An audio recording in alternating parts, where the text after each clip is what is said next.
¿Qué tal? ¿Cómo están? Buenas tardes. Mi nombre es Melisa Merino y les doy la bienvenida al Festival de Fotografía Revelado Fest Volumen 3, organizado por la Asociación de Fotoperiodistas del Perú.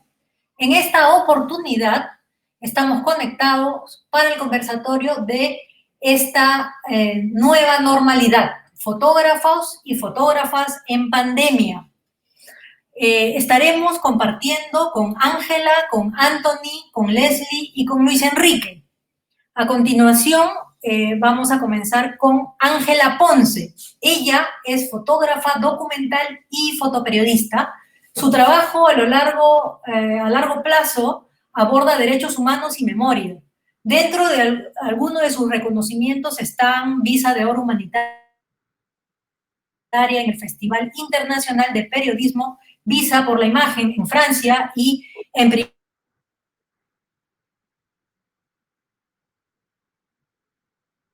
Deportes del POI-LATAM.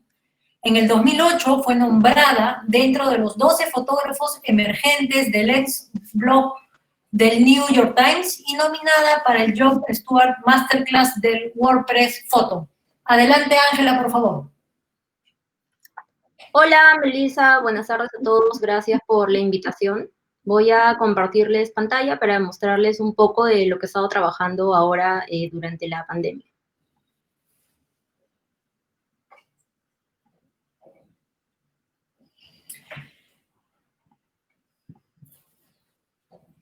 Mientras tanto, quisiera comentarles que este conversatorio vamos a responder preguntas sobre el periodismo actual, cómo ha ido cambiando, cómo ha ido modificándose nuestro trabajo, nuestro día a día. Continúa. A ver, Melissa, ¿me avisas si lo puedes ver? Sí, perfecto. Lo vemos muy bien. Listo. Este es un proyecto que inicié, apenas inició la cuarentena, a los pocos días, que se llama No es una cadena. Es un trabajo que se pudo hacer gracias también al Fondo de Emergencia para Fotoperiodistas de National Geographic. Lo hice con un colectivo del que soy parte, que se llama Ruda y Colectiva. Somos 11 mujeres que reportamos desde diferentes países de Latinoamérica y nos dimos cuenta, analizando un poco la situación, que las personas no iban a ser igualmente afectadas por la cuarentena y la pandemia. Yo me enfoqué en trabajar con personas que son migrantes venezolanos que viven aquí en Perú. Cabe resaltar que Perú es el primer país en todo el mundo de acogida para personas venezolanas. Y la gran mayoría de ellos están sin permisos para trabajar, muchos indocumentados, y esto quiere decir que no tienen seguros de salud, no tienen beneficios, y como estuvimos conversando con mis compañeras del colectivo, fueron también las primeras personas en quedarse sin trabajos. Nos enfocamos directamente en el tema de la alimentación y cómo ésta se ve afectada. Son unos eslabones que se rompen. Muchas personas han podido pasar la cuarentena dentro de, entre comillas, con comodidades, es decir, con casa, con comida, pero hay otras personas que ni siquiera podían tener una comida digna al día, y es el caso de ellos.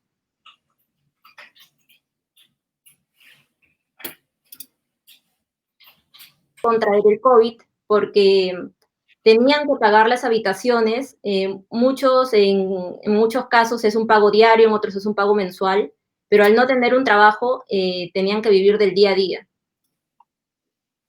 Esta fotografía es en una familia, contacté a diferentes familias, a diferentes personas para tratar de tener variedades de casos. Es imposible poder cubrir todos los aspectos porque cada familia, si bien tienen cosas en común, pero las realidades son diferentes.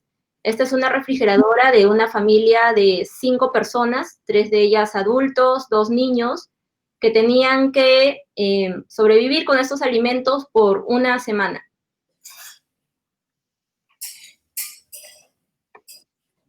Como este trabajo no fue directamente asignado por un editor o por un medio, nosotras teníamos la libertad de explorar nuevas narrativas. Esto me llevó a darles unas pequeñas libretas a las personas con las que estaba trabajando y ellos llevaban un diario de cómo era su cuarentena, qué estaban haciendo y los pensamientos que les venían, ¿no?, a la cabeza en el momento que ellos se planteaban escribir. En este caso, a Michelle, ella escribió varias páginas, pero yo seleccioné esta y la junté junto a un retrato que le había tomado. En esta imagen es el último día que ella pudo pagar el cuarto donde vivía, la desalojaron y tuvo que irse con el hijo de su amiga. Otra forma que también encontré de cómo narrar esta historia, que se basaba prácticamente en los eslabones rotos de la alimentación, era fotografiar los pocos alimentos que tenían o que les quedaban para poder comer. Este es el diario de José, que lo escribió en mayo. En el desayuno pone arroz con huevo, almuerzo, lenteja y huevos, cena, lenteja y huevos. Es prácticamente la misma comida que se repite en el desayuno, en el almuerzo y en la cena. Este es un día afortunado para él, porque hay muchos otros días donde no escribía nada. Esto quiere decir arroz, huevo, almuerzo, ningún alimento para consumir. Conforme iba avanzando la cuarentena, la situación de ellos se volvía cada vez más precaria. En este diario, ella es una persona muy creyente y puso, estar viviendo esta pandemia me hace sentir que necesitamos estar más unidos. Cada persona vivía en diferentes distritos, no se conocían entre ellos, pero esta dinámica de tener, como decir, acceso un poco a los diarios, que son libretas que yo les daba, me permitía también conocerlos un poco más a fondo. Cuando yo no estaba en sus casas, pues no podía ir todos los días tampoco a visitarlos. Las veces que fui, los platos estaban casi intactos, no tenían que cocinar, no tenían comida, casi sobrevivían todo el día comiendo fruta, así que también fotografié estos detalles. Si desean ver más capítulos de este proyecto que se llama No es una cadena, pueden visitar la página del colectivo que se llama Ruda y Colectiva y lo encuentran en www.rudacolectiva.com. Hay capítulos de Paraguay, Guatemala, Argentina, Ecuador, Brasil, son 11 países incluyendo Perú. Ahora les voy a hablar sobre otro aspecto que también se cubrió mucho durante la pandemia, bueno, que se sigue cubriendo, que son los entierros de víctimas de COVID.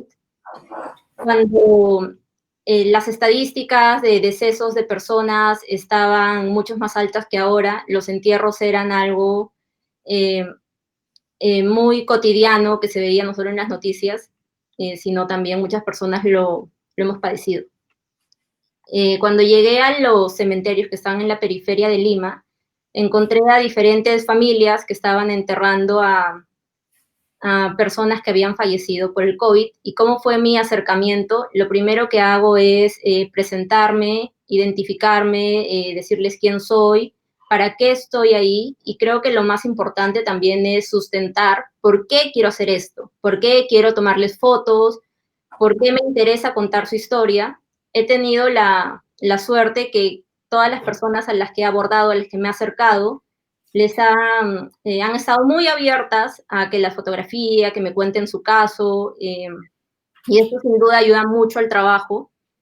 Creo que en este tipo de escenarios me parece muy lamentable tomar fotos al tele, porque tienes que estar cerca, uno, porque no es ético robar una escena así sin la autorización de las personas, y segundo, porque tienes que tomarte la molestia de que ellos te digan que sí puedes estar ahí para fotografiarlos. Probablemente sea el momento más duro de sus vidas y ellos te están dando acceso para que seas un testigo. Sin embargo, hay situaciones donde no es necesario las palabras, pero que uno lo aprende con el tiempo, donde no debes hacer la foto. Ser un buen fotógrafo necesariamente no quiere decir que tengas todas las imágenes de todo lo que ha pasado, sino hay miradas, silencios que con la experiencia que vas y regresas te dicen que no es un buen momento para tomar una foto. En estos momentos que estás en escenarios muy fuertes, dolorosos, lo que yo trato de priorizar es que las personas con las que estoy trabajando se sientan cómodas y que yo sea invisible y que no sea como un estorbo, ¿no? Alguien que está invadiendo su espacio, sino que sientan que de verdad aprecio mucho que me den la oportunidad de fotografiar ese momento. Otro de los desafíos que de repente he tenido que lidiar en los lugares, en los cementerios, no con los familiares, porque ellos están dentro del dolor, dentro de todo lo que se puede imaginar cuando pierdes a alguien, es que las personas encargadas de los cementerios o los trabajadores piden como algo a cambio, un pago o otras cosas para dejarte trabajar. Y uno, esto nunca se debe hacer porque no es ético pagar a alguien para que te permita hacer tu trabajo. ¿Y por qué se debe esto? Es porque otros fotógrafos que han ido antes han hecho este tipo de cosas. Entonces, cuando tú ofreces a alguien algo a cambio por tener una imagen o por tener una entrevista, no solo estás afectando tu propio trabajo, sino que también malogras el campo de trabajo para otros fotógrafos, otros periodistas que van a ir ahí.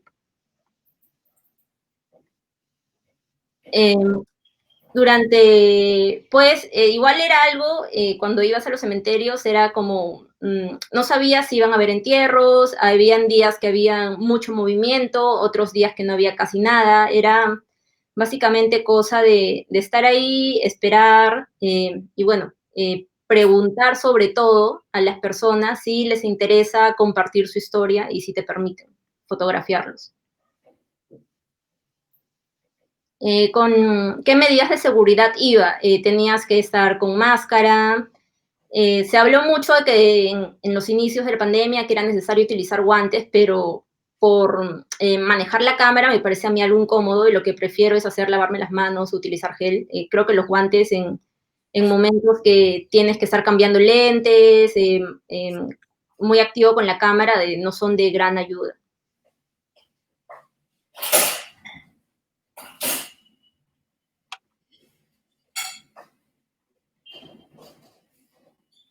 Este es otro reportaje que realicé durante, ya cuando pasó la cuarentena, se podía salir, pero era decisión, bueno, ya prácticamente de cada uno, y es una historia sobre un paratleta que se llama Juan León, que es nadador. Este reportaje se titula Juan, el León del Agua. Él es Juan, perdió las piernas en un accidente con fuego hace 7 años, entró en depresión, él trabajaba, era independiente, después pasó todo lo contrario, tenía que volver a adaptarse a vivir con su nueva condición y empezó a, a trabajar como vendedor ambulante. Perdón. Empezó a trabajar como vendedor ambulante y él sube a un carro, un transporte público, y conoce a una persona que le dice, yo no te voy a comprar el producto que estás vendiendo, pero te voy a dar una oportunidad para que aprendas a nadar. Él al principio lo tomó como una sorpresa y hasta pensó que era una burla porque él no tiene piernas. Entonces dijo, ¿cómo voy a nadar si no tengo piernas? Fue a este entrenamiento y tras mucha práctica, muchos años, se volvió un seleccionado y ganó muchas medallas. Es un nadador profesional, un paratleta. Él entrena en su casa junto a Lindsay, que es su novia, su pareja, que la conoció en el hospital donde ambos recibían rehabilitación para las diferentes condiciones que ellos tienen. Lo conocí mediante un periodista que me pasó su contacto, me interesó su historia desde un primer momento y decidí llamarlo pensando que de repente no estaba interesado por todo el tema del riesgo, de la cuarentena, de la pandemia, en hacerme entrar a su casa, pero me dijo que sí, que él quería contar su historia en ese momento porque él no podía nadar, no podía ir a sus entrenamientos, no había ninguna piscina abierta y sin embargo él continuaba entrenando en su casa porque como él es un atleta profesional, no puede dejar de hacer ciertos ejercicios. Así que fui 2 días a su casa. Fue algo nuevo para mí porque yo lo primero que hago es conversar mucho con las personas antes de empezar a fotografiar. Inclusive a veces voy sin cámara, pero ahora por las medidas de seguridad y el virus, todo tenía que ser más rápido. Y también la forma de aproximación cambió. Él no podía ver mi cara porque yo siempre estaba con máscara, entonces no podía ver si yo estaba feliz, si le estaba sonriendo, cosas así. Sin embargo, los lazos que pudimos hacer fueron diferentes. Accedió a que yo le haga fotos en diferentes partes de su casa, adentro, en su intimidad. Esto es, él vive en un asentamiento humano que se llama Santa Rosa, que queda muy alto y tiene una muy bonita vista, y que es afuera de su casa. Nunca salimos, nunca fuimos a otro lado, porque yo solo tenía que registrar lo que él estaba haciendo en su cuarentena y contar parte de su historia. Así que él básicamente paraba todo el día en su casa. Con Lindsay, con su novia. Y también con algunos de sus vecinos, porque él es un dirigente del barrio donde vive.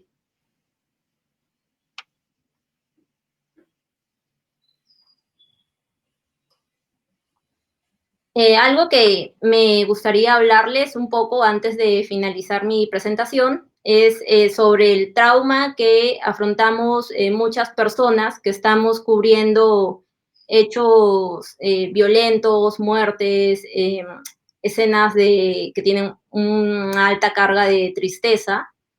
Es que si tú, por ejemplo, todo el día te sientas a un televisor, y ese televisor está prendido en cosas muy violentas, en robos, en asesinatos, en feminicidios, en violaciones, etcétera, va a tener una carga en ti. Y esto se llama estrés postraumático. ¿Qué es el estrés postraumático? Es algo que afecta a muchos periodistas. Hace poco tuve la oportunidad de llevar un curso en el Dart Center Europe, que hablaba sobre cómo lidiar los fotógrafos y periodistas en general con todo lo que ven y registran. En esta imagen, por ejemplo, si todo el día oyes cosas malas, si todo el día ves cosas malas y publicas cosas malas, esto de repente no es tan ético y tampoco no va a tener un efecto positivo en tu persona.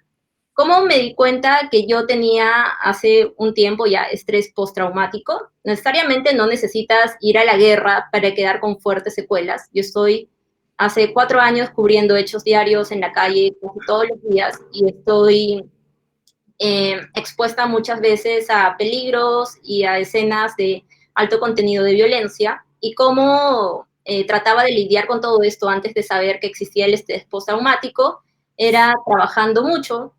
Trabajaba más de 8 horas, llegaba a mi casa, seguía trabajando, en mis días libres seguía trabajando, y esto me hacía mantenerme ocupada para no pensar o analizar qué estaba haciendo.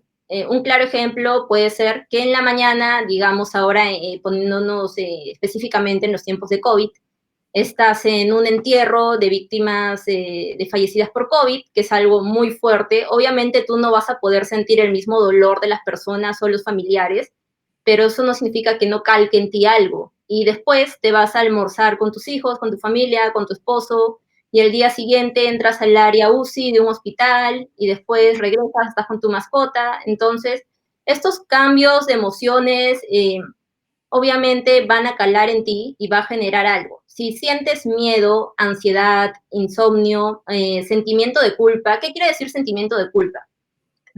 Otro ejemplo, vas a un asentamiento humano donde hay personas que no tienen suficiente agua o comida, regresas a tu casa, te bañas con agua caliente, tienes el frigider lleno, esto va a generar un sentimiento de culpa y a decir, ¿por qué estoy haciendo esto? Cuestionarte muchas cosas, y creo que los fotógrafos tenemos que tener en cuenta que la fotografía no es la solución para todas las cosas, es más que nada una herramienta, y nosotros somos los artesanos para visibilizar ciertas situaciones, pero no somos una ONG o una organización que va a cambiar la vida de todas las personas de las que contamos sus historias. La desconfianza extrema es otro síntoma, puesto que estamos expuestos a muchos escenarios violentos, desconfías de lo que te puede pasar afuera, de las personas con las que hablas, o algo más grave es la incapacidad para sentir, cuando dejas de sentir felicidad, tristeza, por estar expuesto a tantas situaciones que generan cambios en ti. Me pareció importante tocar esto porque hay cada vez más personas, más fotógrafos que están trabajando temas muy sensibles con el COVID, y creo que todo se tiene que hacer no solo protegiendo a las personas que estás registrando, sino también cuidándote a ti mismo y cuidando tu salud mental para que puedas hacer un trabajo más óptimo y digno. Si desean conocer más sobre mi trabajo y las cosas que estoy haciendo actualmente, pueden buscarme en Instagram como Ángela Ponce Foto. Gracias. Muchas gracias, Ángela. Muchas gracias.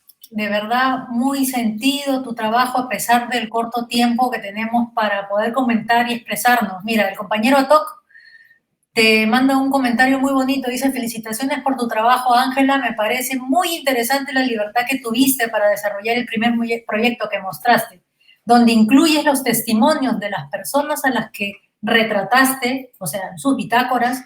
Sobre eso quisiera preguntarte si has seguido usando ese u otros recursos. Ángela, coméntanos un poquito. Hola, Top, gracias por tu comentario.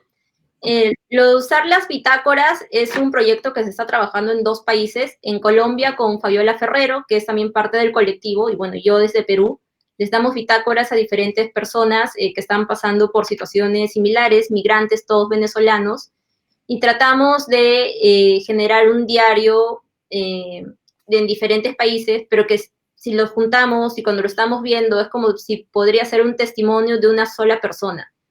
Es un proyecto que todavía seguimos en curso, que sigue abierto, no sabemos en qué puede terminar, pero sin embargo hacer algo participativo donde no solo tú fotografíes, sino que las personas que están siendo retratadas tengan una voz, me parece muy importante. Gracias. Continuamos con los ponentes. Solo quisiera recordarles que este Festival de Fotografía, el Revelado FED, busca fortalecer el intercambio de experiencias a través de los testimonios de autoras como Ángela, de autores como Anthony, que es el siguiente al que vamos a escuchar, nacionales e internacionales. Asimismo, quiere generar un diálogo abierto sobre los procesos de creación y distribución de la imagen fotográfica a un nivel especializado. Hablemos de Anthony. Anthony terminó sus estudios en el Instituto de Arte y Diseño IPAD y en el 2015 empezó su carrera como fotoperiodista en Perú 21, donde cuando todavía estaba estudiando en IPAD. Luego pasó a trabajar al comercio, donde ha venido documentando hechos trascendentales para el país, como fueron la protesta de los maestros en el 2017, donde ganó el premio a la mejor fotografía de cobertura periodista, el premio Padre Urrías. En el presente, actualmente, se encuentra realizando diversos reportajes sobre la pandemia, donde ha desarrollado un proceso conceptual que se materializó en una serie de historias que gira en torno a su distrito. En la actualidad vive en Lima y desarrolla o cuenta la historia de su país, de su cultura y la gente a través de su lente.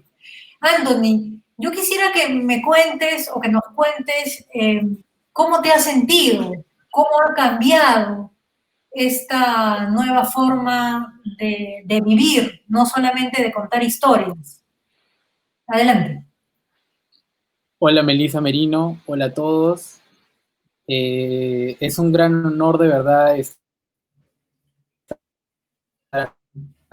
compartiendo pues, esos espacios que de hecho con grandes pues, fotógrafos y sobre todo para esta nueva, para estos nuevos fotógrafos que vienen en camino, ¿no? Bueno, de verdad cuando me dieron la oportunidad para poder exponer algo, algún tema, estuve pensando mucho y claro, tenía la posibilidad de escoger un tema, pero más allá de todo eso, creo que quería ahondar un poco más de cómo viví la pandemia y cómo se desarrolló en mi vida personal, como algo más íntimo, ¿no? Como ya la gente ve a los fotógrafos realizar su trabajo, pero detrás de todo eso siempre hay algo, hay un ser humano, hay una persona que llega a casa, hay una persona que ve a su familia. Entonces quiero comenzar mi trabajo mostrándoles este pequeño trabajo con un video de, a ver, pantalla.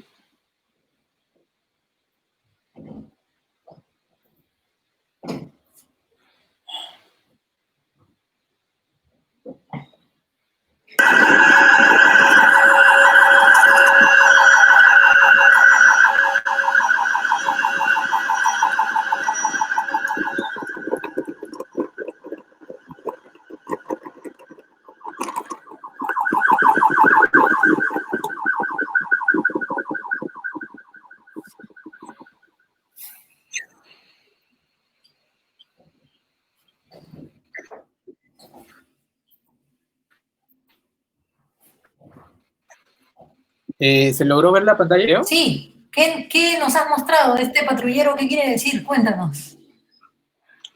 Bueno, Melissa, las sirenas automáticamente creo que para muchas personas, no solo fotoperiodistas o periodistas, sino para todos, creo que es algo que vamos a tener que llevar siempre porque una sirena nos lleva a algo que está pasando, los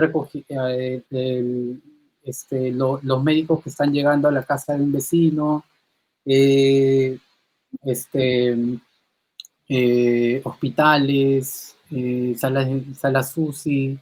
Creo que las sirenas nos lleva mucho a ese mensaje, ¿no? De lo que realmente está pasando y cómo, como periodistas que somos, tenemos ese privilegio de poder eh, estar en este momento cuando comenzó la pandemia y todo el mundo estaba en su casa, nosotros los periodistas estábamos afuera, ¿no? Teníamos este privilegio de poder estar en la noticia, salir, poder contar esto de manera más cercana. Yo me sentí muy, muy privilegiado, ¿no? Y de hecho me sentí con una gran responsabilidad de poder documentar lo que estaba pasando, ¿no? Creo que eh, más allá del trabajo que, bueno, yo actualmente trabajo como en un diario El Comercio, bueno, en el diario El Comercio como periodista y mucho más allá de las comisiones diarias que tenemos, trato de sacar un tiempo para poder realizar mis trabajos personales. Creo que eso es algo que que me ha ayudado bastante porque he desarrollado algunas historias, siempre cumpliendo el horario de trabajo, pero siempre dándome un espacio para poder crear esas historias, ¿no? Siempre compartiendo espacios. En esto voy a mostrarle las fotos. Dale. En pantalla.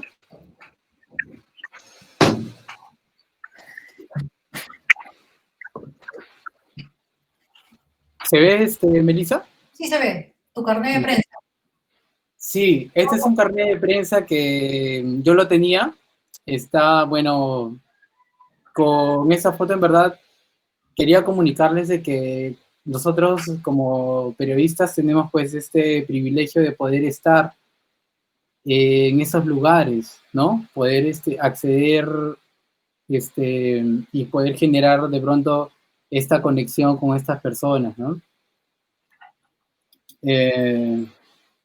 Realmente fue una labor muy fuerte, estar pues de pronto todos los días poder contar lo que estaba pasando, en las noches pues con la policía, las salidas, ver un poco la reciprocidad de la gente, ¿no? Que daba pues que se manifestaba con aplausos, con banderazos, para motivar un poco a las personas que estaban en primera línea de batalla.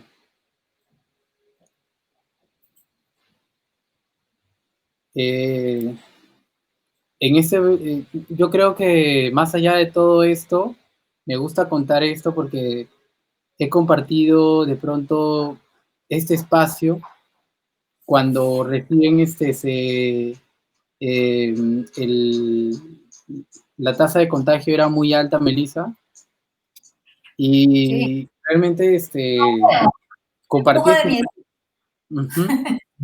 compartí este espacio con estas personas. Realmente estar ahí me planteaba muchas preguntas, ¿no? De por qué estoy ahí, qué es lo que quiero conseguir, contar esto, lo que está pasando, para que de pronto cree en nosotros como una memoria colectiva para que nunca pase, ¿entiendes? Y estuve en la ambulancia. Este es un niño que tiene COVID, y los médicos como de alguna forma tratan de poder sobrellevar esto con los pacientes, ¿no? De decirle cuántos años tienes, cómo te llamas, cuál es tu gran sueño, qué te gustaría hacer, tienes novia. Son cosas que de pronto dices, wow, o sea, cómo de alguna forma uno, en lo profesional que es, trata de poder estar acorde a lo que está pasando, ¿no? Tenía que estar con esos trajes, bien cubierto. Era un poco incómodo al principio porque te tapaba la visión.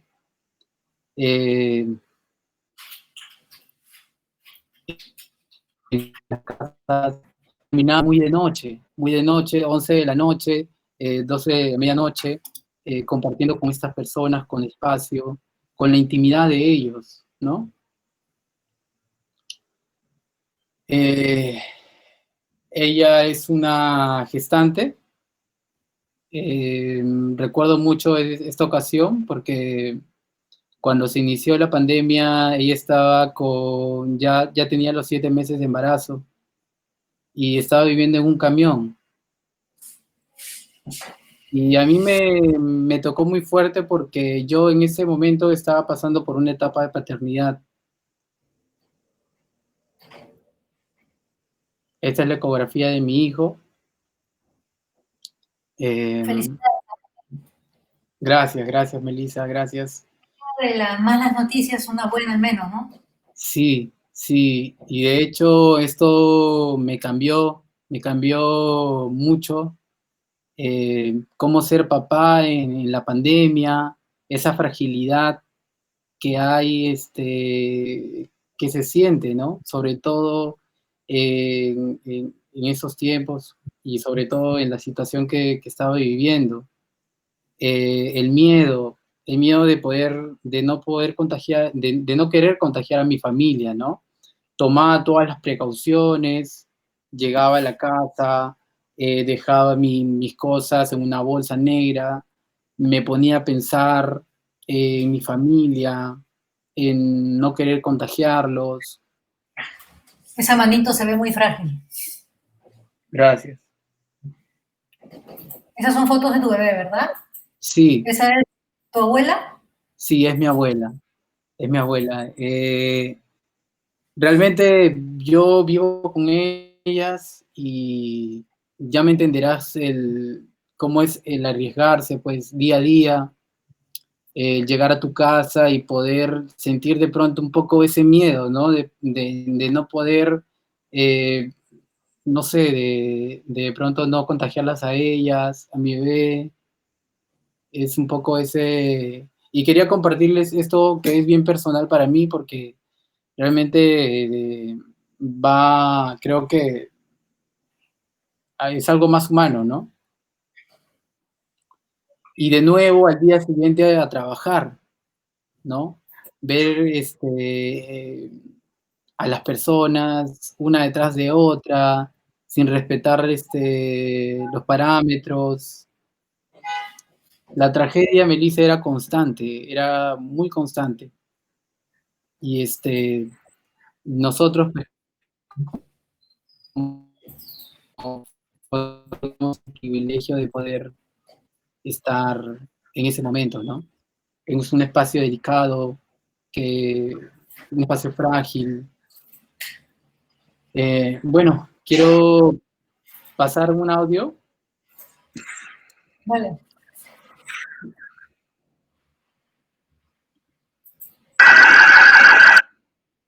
Todos los enfermos que están en UCI, que están en esta misma condición, ninguno sale.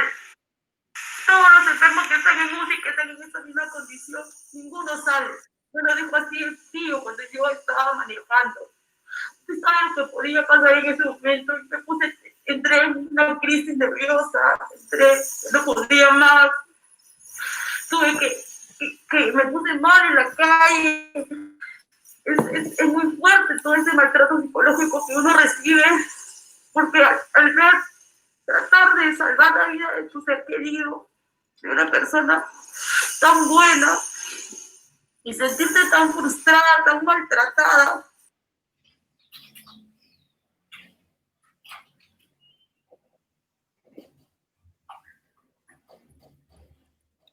¿Se me escucha? Sí, dale, sigue. Bueno, les he mostrado un audio. En este audio, ella es Violeta. Llevó a su familiar casi realmente con pequeños síntomas al hospital de ATE, y lo que pasó realmente me puso en una situación muy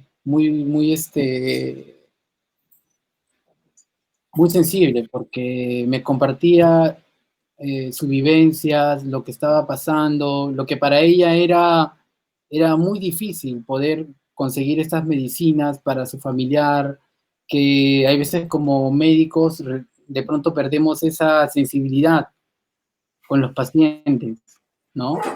El día a día, los médicos la llamaban y le decían, ¿sabes qué? Tu familiar no va a vivir. Lo que tú estás haciendo es por las puras. O ya trajiste las medicinas, ¿sabes qué? Necesito las medicinas. En algún momento que ella ni siquiera estaba cerca del hospital, la llamaban y le decían, necesito las medicinas. Y poder compartir esto, generar esta conexión con este personaje, fue muy, muy, muy cercano a mí, ¿no? Realmente es un poco fuerte,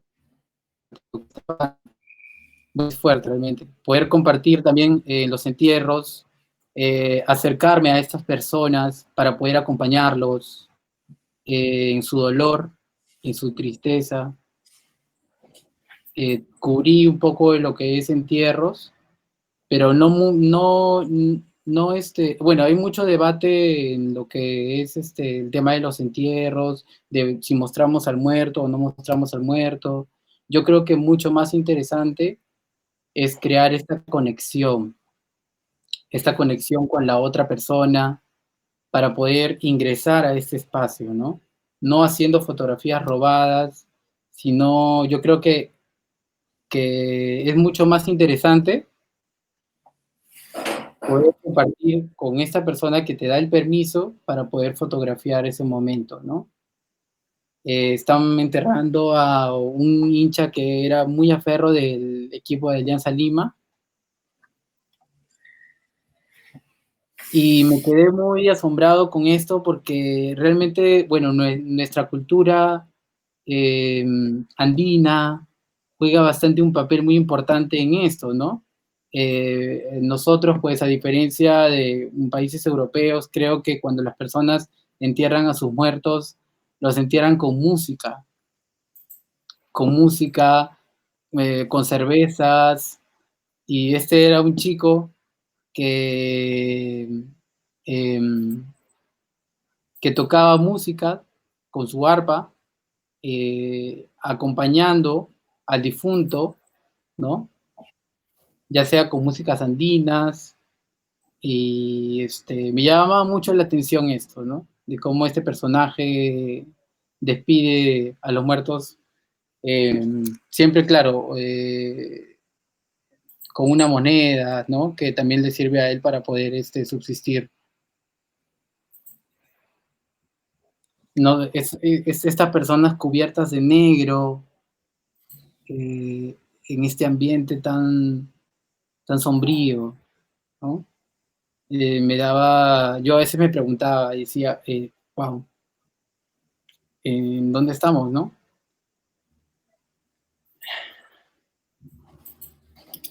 Bueno, también hice fotografías en, en San Juan del Lurigancho, que es donde yo vivo, y que es el distrito que mayor tasa de COVID tenía. Y me interesó mucho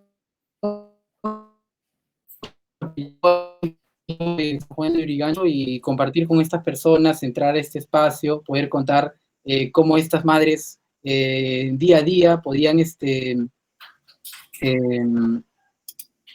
ponerse de acuerdo y poder preparar una ollita común para compartir con sus vecinos, ¿no? ¿Cómo decidiste coberturar tu distrito? Creo que es algo que siempre he querido hacer, siempre he querido documentar porque, bueno, San Juan de Lurigancho es el distrito más grande de Latinoamérica. Y de hecho, me lleva mucho a mis padres porque ellos fueron migrantes que llegaron a San Juan de Lurigancho cuando era un arenal, cuando la gente pues tenía la lucha constante con el agua, la luz, las protestas. De cierta forma quería contar eso, contar lo que yo he vivido. Y de hecho es una anécdota que tengo de, bueno, cuando fui a cubrir las ollitas comunes, salió publicada en el diario y recuerdo que volví pasando 3 semanas y una de las madres me dice, joven, no ha llegado ayuda. De cierta forma, no sé, me sentí impotente, me sentía que realmente tenía que hacer algo. Y en ese momento, bueno, no solía hacer esto, pero publiqué en mis redes si de pronto se podría hacer algo para poder llevar alguna ayuda a estas personas, ¿no? Gracias a Dios, pues, con lo poco que juntamos, llegó esto, bueno, juntamos pues alimentos de primera necesidad, ropa, abrigos, y pudimos devolverle un poco esto a las personas, ¿no? Involucrarnos un poco en esto. No sé qué tan hasta dónde pueda llegar yo como fotoperiodista, pero creo que siempre es bueno seguir un poco, no sé, siempre seguir un poco a tus instintos, ¿no? Y conocer a estos personajes, pues, personajes de acción que no tienen capa, pero juegan una labor importante en esta lucha contra la pandemia. Hice la historia de estos chicos, los cazafantasmas, y más allá de todo eso, que hice un poco el ejercicio de poder preguntarles a ellos qué es lo que realmente, o sea, poder hacerles la foto y poder devolverles la imagen y preguntarles qué es lo que sentían. Les mostraba la imagen y bueno, esta imagen, el personaje Junior. Junior tiene 19 años, es parte de los cazafantasmas, y me contaba de que cuando estaba, de que en ese momento él pensaba en la madre de familia a la cual había ayudado.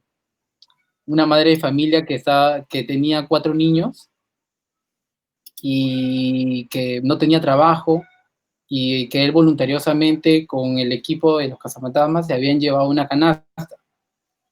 Y a las 3 semanas vuelve a ese lugar y la señora había fallecido de COVID.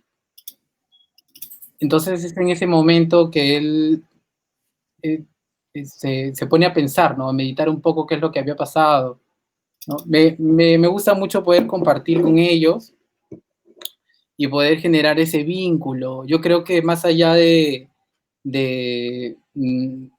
como fotógrafos, yo creo que tenemos que generar esta empatía, ¿no? Con los personajes. Creo que es parte fundamental de nuestro trabajo, es generar esta empatía, ¿no? Una relación, ahora son mis amigos, hablamos siempre, ellos no solo fumigan el barrio, sino también llevan ayuda a las personas más necesitadas. Antes se dedicaban al fútbol y ahora pues que no se puede jugar fútbol, se ponen la camiseta para poder cambiar esta realidad, ¿no? Con ellos estuve como 2 meses. No estuve todos los días, pero a la semana iba 4 días a estar con ellos, día, noche, tarde. También entré en sus hogares. Y bueno, la verdad es que cuando prendía la televisión y escuchaba muchas malas noticias, pero quería un poco ahondar en este lado eh, de qué es lo que se podía hacer para poder, no sé, para que la gente de pronto no escuche más las noticias todos los días. Entonces buscaba y encontré a esas chicas, son las triquillazas. Esas payasitas también son de San Juan de Lurigancho. Y lo que hacen es llevar un poco de alegría, ¿no? A estos niños, grandes y chicos, que de pronto en esta situación de pandemia se encontraban pues en sus casas, sin poder salir, sin poder divertirse. Y los niños cuando las veían pues saltaban, se emocionaban. eso me gustó mucho porque generó en mí como una especie de fuga, ¿no? Una fuga ante tanto caos, ante tanto, bueno, que el país estaba pasando por todo esto. Anthony, el tiempo nos es Ya, un a ver. tirante. Bueno, para culminar, quería comentarles de que sigo trabajando, no paro de trabajar. Estoy ahorita con proyectos que sigo desarrollando y bueno, ya en algún momento podrán, eh, ¿no? A ver, eh, dejar de compartir pantalla. Hola. Sí, ¿listo? Sí, Anthony, de verdad que con enorme tristeza te he tenido que acelerar tu presentación, no, pero no hay problema, no hay problema. Disculpen a mí, se me pasa el tiempo. ponentes más adelante y de verdad muchas gracias por compartir no solo tu buen trabajo, sino también parte de tu vida íntima, ¿no? Ha sido muy importante, muy enriquecedor. Compañeros, ustedes que nos están viendo por su celular, por su compu, acaban de ver a dos muy buenos periodistas que trabajan en plana, contratados, pero se pueden imaginar cómo ser freelance, cómo puede hacer un periodista freelance. Este es el caso de Leslie Moreno, nuestra siguiente panelista. Ella es fotógrafa y periodista. Hola Leslie, ¿cómo estás? Ella es bachiller Hola, Melissa.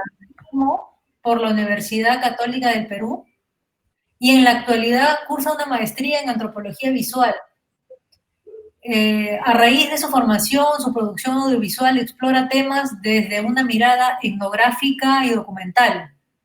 También explora problemáticas enfocadas en los derechos de los grupos vulnerables y las comunidades indígenas. Ha colaborado con diversos medios nacionales y extranjeros como El País, Ojo Público, Salud con Lupa, IDL Reporteros, Huayca, entre otros. Para recordarles también, antes de darle pase a Leslie, que al final vamos a tener, para todos vamos a poder resolver dudas, vamos a tener un corto tiempo. Leslie, coméntanos cómo varió tu trabajo, tu vida, tu familia con la pandemia. ¿Cómo te has sentido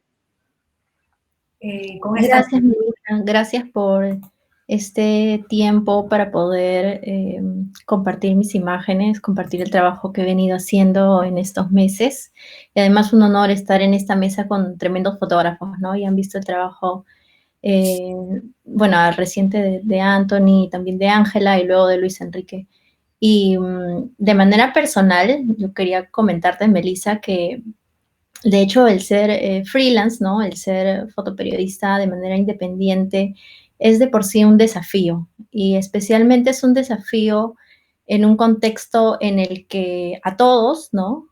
Hombres y mujeres, se presentó mucha inestabilidad, tanto laboral, económica, ¿no? A nivel de alimentos, educación, etc.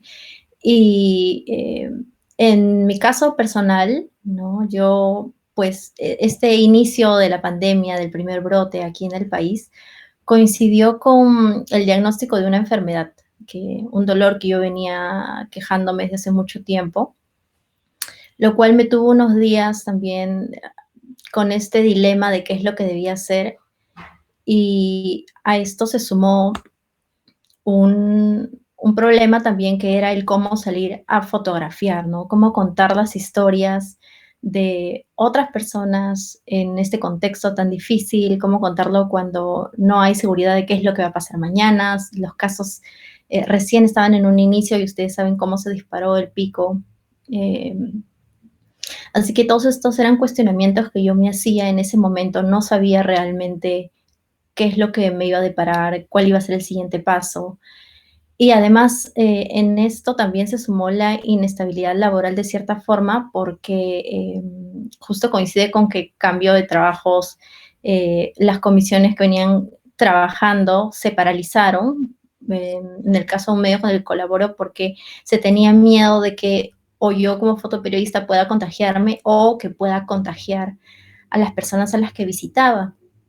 Y era una situación difícil, ¿no? En la que me encontré en ese momento cuestionando cómo sanar mis propias heridas y cómo además darle la mano a otro, ¿no? Cómo visibilizar sus historias. Y es en ese momento en que, bueno, después de unos días, ¿no? De meditación y afrontar este dilema, es que yo pienso, bueno, este momento no se trata de mí, ¿no? Se trata de otros que están en una situación más difícil. Ya Antonio y Ángela lo han mostrado bien con sus trabajos, ¿no? Y pues aquí lo importante es contar una historia de personas que también están pasándola mal, que también están teniendo sus propios desafíos. Y es a raíz de eso que yo exploro, ¿no? ¿Qué es lo que está sucediendo aquí? ¿Cómo es que yo puedo plantear una historia? ¿Quiénes puedo visitar? Y en ese momento recuerdo que en muchos barrios, yo también vivo en San Juan del Lurigancho, como Anthony, así que creo que la situación de inestabilidad se vio, ¿no? Se veía en las calles, un poco del el riesgo al salir, de la duda de qué hacer, ¿no? Gente buscando empleo, gente que me tocaba la puerta de la casa pidiendo comida. Y eso para mí fue fuerte, ¿no? Porque alguien te está pidiendo, dame, puedes ayudarme con lo que tengas. Y fue algo muy, muy difícil pensar, bueno, yo estoy con mis dolores y todo, pero hay gente que está en una situación mucho más crítica, ¿no? Y es a raíz de esto que yo exploro uno de los proyectos que voy a compartir con ustedes ahora, que es el tema de las ollas comunes, ¿no? De cómo es que se están dando estas organizaciones, ¿no? Que son prácticamente autogestionadas, donde lo que resalto es principalmente la labor de la mujer. ¿Por qué la mujer? Porque la mujer durante mucho tiempo no es considerada como la encargada de las labores del hogar, de la cocina, de los hijos. Y muchas de ellas, ¿no? Perdieron también su empleo, tuvieron que pensar no solamente en alimentarse ellas mismas y a sus familias, sino a las personas que les rodeaban, ¿no? Entonces, el ir y buscar algunos casos, ¿no? Particularmente este proyecto se centra en 3 distritos, que es San Juan del Lurigancho, Villa María del Triunfo y Pachacámac, donde pude tener un acercamiento, ¿no? Al conocer la historia de mujeres que estaban dedicándole gran parte de su día, ¿no? Desde el planificar, el cómo conseguir alimentos, ver a quién, si alcanza o no alcanza la comida, tratar de juntar entre ellos, buscar donaciones, y una larga lista de cosas que implica el preparar una olla común, ¿no? Que es, pues, el alimento, buscar el alimento básico, ¿no? Para ellas. Y pues aquí está Daisy en una de las imágenes. Daisy en este momento está cargando leña, ¿no? Porque también en una dificultad en estos lugares donde viven a veces no hay ni agua o no alcanzaría un balón de gas para cocinar tanta comida, ¿no? Para muchas personas por muchos días. Entonces se valía mucho de recolectar, por ejemplo, elementos como este, ¿no? Como madera, leña, para poder hacer fuego y poder cocinar sus alimentos. Y era un trabajo que ellas realizaban o realizan todavía, ¿no? No es que esta situación ha cambiado en realidad en estos lugares y en muchos otros, por más de que quizá no sean visibilizados de la misma forma que se hizo en un inicio, ¿no? Entonces era el trabajo de que ellas puedan ver, ¿no? Si la comida alcanza para cuántas personas, si es que este alimento, además, de qué manera los podía fortalecer físicamente, ¿no? Una preocupación común que muchas de ellas tenían es el alimentar a sus hijos. Lo saqué, disculpa, el alimentar a sus hijos y este tema, ¿no? Velar por este tema de la seguridad alimentaria del que se hablaba mucho, pero además vincularlo con la llamada economía del cuidado, ¿no? Que les menciono, en el que la mujer tiene una gran responsabilidad, incluso administrativa, ¿no? Cada día tenían que sacar la cuenta para ver si es que les va a alcanzar para el día siguiente, si es que van a necesitar hacer algunos ajustes. Y en algunos casos era recolectar desde un sol, ¿no? Algunos los que no podían tenían que lavar las ollas, ayudar de alguna forma, pero todos en un equipo de cierta forma en que ellos puedan ser como una gran familia, ¿no? Ayudándose. Y todo para vencer esta necesidad.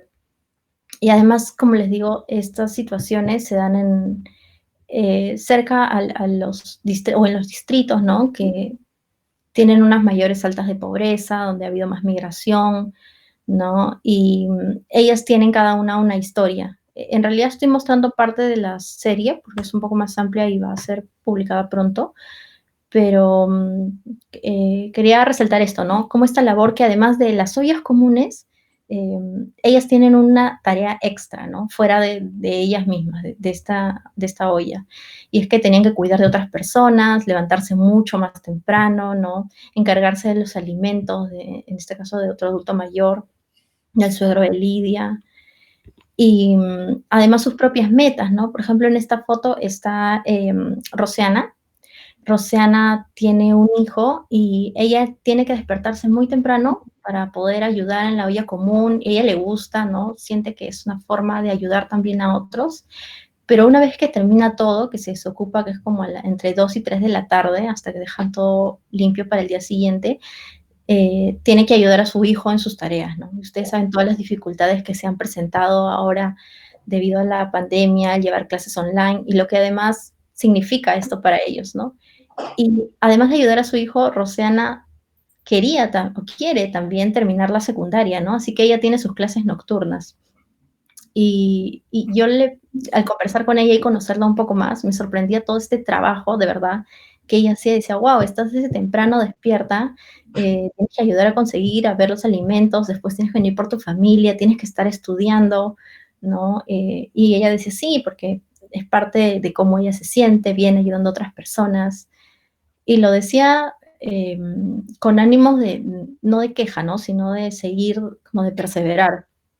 Y esa para mí fue una manifestación de esta fortaleza de las mujeres, de historias donde ellas mismas son las protagonistas, ¿no? No solo es ir y ayudar, lo cual es bueno, ¿no? A otros, sino también el poder mostrar un poco más de ellas, de cómo son. Y creo que esta es una labor o una parte que a mí me gusta mucho del fotoperiodismo, ¿no? Donde uno tiene que ir y conocer a las personas, implica también hablar con ellas, no solamente decir, te tomo la foto, posa y ya está, sino que generar este vínculo creo que es clave para explorar un poco más, ¿no? El tema y además conocerlas. Yo quería saber cómo ellas se sentían con todo esto, ¿no? Si es que ellas se sentían bien, aparte de ser con ánimos, estaban cansadas, cómo estaban, estrés, un poco de tener cuidado en cuenta su salud mental, que era algo pues que ni siquiera estaban considerando, ¿no? Por ejemplo, aquí Silvia, ¿no? Desde temprano está buscando las cosas en el mercado y cargando para ver qué donaciones se encuentran, ¿no? Para su olla común. Y es todo este trabajo que implica además tener, que ellos sabían cuál era mi intención, ¿no? Desde un comienzo, y creo que es algo muy importante en el fotoperiodismo, periodismo en general. ¿Por qué? Porque tampoco quería que ellas se creen falsas expectativas de mí, ¿no? Ya sea que les voy a llevar comida o les voy a dar dinero para que coman, por más de que yo me hubiera encantado por todo lo que uno puede ver, ¿no? Y la necesidad que podían tener. Pero ellas sabían desde un momento que yo estoy para acompañarlas, para poder entenderlas, para poder retratar sus historias y que otros puedan conocerlo, ¿no? Para que a través de que se sepan las historias de ellas, quizá otras personas podían ayudar, ellas podían visibilizar su caso, de alguna forma llamar la atención del gobierno, que es lo que creo que en general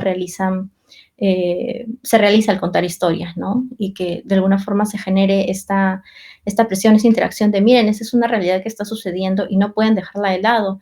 Hasta ahora no hay, lamentablemente, en el país un registro de ollas comunes. Se han hecho iniciativas insuficientes, la verdad, para contabilizarlas. Por ejemplo, la Municipalidad de Lima ha creado un registro de ollas comunes, pero si uno entra a ver, aparece que en el distrito San Juan de Lurigancho, el más grande de Latinoamérica y que ha afrontado, como lo mencionaron, tiene una gran tasa además de casos, solo hay menos de 10 ollas comunes y eso en la realidad es imposible, ¿no? Y requiere un esfuerzo y un llamado de atención también a las autoridades sobre estas historias que se están mostrando. Y además, bueno, esta la bandera blanca que se convirtió en un pedido, ¿no? de ayuda, un pedido de auxilio para poder tener este alimento. Y así es como finalmente yo termino viendo a estas mujeres, ¿no? Fuertes, guerreras, están ahí no luchando el día a día, ¿no? Para poder también ayudar a otros, teniendo en cuenta todo lo que significa llevar además esta carga en esta situación, ¿no? Por ejemplo, la mujer que está aquí es Lidia. Lidia trabajaba desde antes de la pandemia como trabajadora del hogar, y ustedes sabían de toda la situación justo antes de la promulgación de la ley reciente de trabajadoras, pero ella se quedó sin trabajo, ¿no? Prácticamente le dijeron, te vamos a llamar, y nunca más pudo volver. Y así muchas otras mujeres. Entonces refleja, creo que un sentir de qué es lo que hay detrás de ellas, ¿no? Conocerlas un poco más. Y bueno, otra historia que también quería mostrarles ahora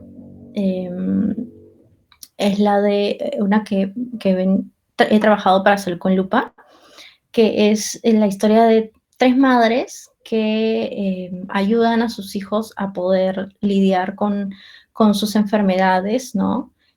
Y al no conseguir una cura, un remedio efectivo. Perdón, me dicen que se ve en negro. ¿Puedes volver a compartir tu pantalla, por favor? Sí, a ver, lo saco y vuelve a compartir. Y vuelvo a compartir.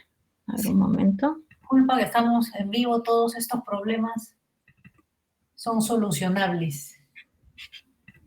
¿Ahí lo ven? A ver, un momentito, danos un chance. Ahí te vemos a ti. Ajá. A ver, un ratito. Ahí te vemos a ti. Cierra y vuelve a abrir, por favor. A ver, lo dejo de compartir. Ahí estamos. Puedes continuar. ¿Ahí están? Sí, estamos con tus fotos. Ya, entonces les decía que con esta otra historia, ¿no? Se busca, bueno, el medio buscaba visibilizar la historia de estas 3 mujeres, ¿no? Que ante una dificultad de encontrar una salida, una cura para las enfermedades que tienen sus hijos, y además de la poca ayuda del Estado, ellas lo que hacen es recurrir al cannabis medicinal como una opción para poder darles un tratamiento que mejore la calidad de vida de sus hijos, ¿no? Especialmente en un país en el que ya hay algunas normativas que te permiten el acceso a él, pero es el mismo Estado quien finalmente no te lo brinda, ¿no? Por ejemplo, al hablar con algunas de ellas, comentan, ¿no? Esta dificultad que han tenido al conseguirlo. En la foto, por ejemplo, están Erika y su hijo Paolo, y Erika durante este tiempo de pandemia no ha tenido acceso al cannabis, por lo que ella me decía, ¿no? Entonces tenía algunas dificultades y recurrir a otros medicamentos con los que poder ayudar a que Paolo pueda minimizar los efectos de su enfermedad, ¿no? Porque él tenía también estos ataques de epilepsia, y es una enfermedad que él fue desarrollando durante el tiempo, ¿no? Y Erika lo que hace es ser su ayuda, ¿no? Es ser su madre, a ayudarlo en lo que él necesita. ¿Y por qué? Porque si es que no tenía acceso a esta medicina, ¿no? Que le pueda ayudar también, ella tenía que buscar otras salidas, no podía quedarse de brazos cruzados, ¿no? Entonces, buscar de alguna forma, quizá no de la vía que es conocida, ¿no? Como legalmente, pero lo que prima aquí es la salud de sus hijos.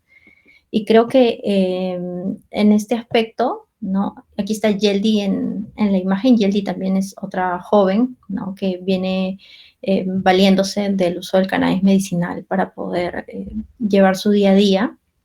Yeldi, al ver sus imágenes, ella era una jovencita muy bailarina y realizaba diferentes actividades, ¿no?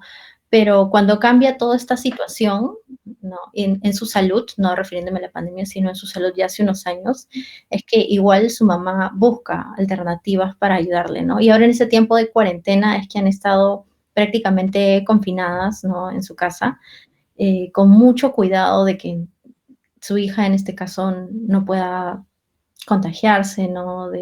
Además tener en cuenta que ellos viven en el Agustino, el cual no es un distrito, digamos, con las mejores opciones de accesibilidad, ¿no? para obtener medicamentos, para poder obtener un tratamiento, que además de por sí el cannabis, acceder al cannabis es costoso, ¿no? Y este lazo que igual ellas podían mantener. Pero en todo esto había que tener en cuenta un tema que a mí me pareció mucho más ético, ¿no? Por más de que a mí me gustaría meterme en ciertos aspectos, por ejemplo, de su vida personal, tenía que considerar el no caer en el sensacionalismo, por ejemplo, ¿no? Que es lo mismo que he tenido en cuenta para las historias de las ollas comunes y las mujeres que les mostraba hace un momento, porque creo que en esta época algo que se ha perdido dentro de todo y dentro de todo el ruido de información, ¿no? Noticias malas, eh, tristes y dolorosas que sí son necesarias saber, pero también son necesarias saber cómo tocarlas, ¿no? Y muchas veces se ha caído en esto de sensacionalismo, de profundizar en el dolor de la gente para poder contar una historia cuando no necesariamente tiene que ser así, ¿no? Hay otras vías en las que el fotoperiodista puede acercarse a la gente, ¿no? También son otras personas, tienen sentimientos, tienen derechos, tienen una vida privada. Y pues también es tener en cuenta todos esos aspectos, ¿no? Y bueno, ella es Ana y está con su hijo Anthony. Y Ana, pues desde hace muchos años ha sido una activista, ¿no? A favor del cannabis medicinal y también ha buscado formas, felizmente ella sí ha tenido este acceso, ¿no? Al cannabis para poder ayudar a Paolo, pero sí, disculpa Anthony, pero así, ¿cuántos casos pueden darse en la práctica, ¿no? ¿Cuántas personas realmente pueden acceder a esta medicina que el Estado debería de garantizar un acceso a ella, ¿no?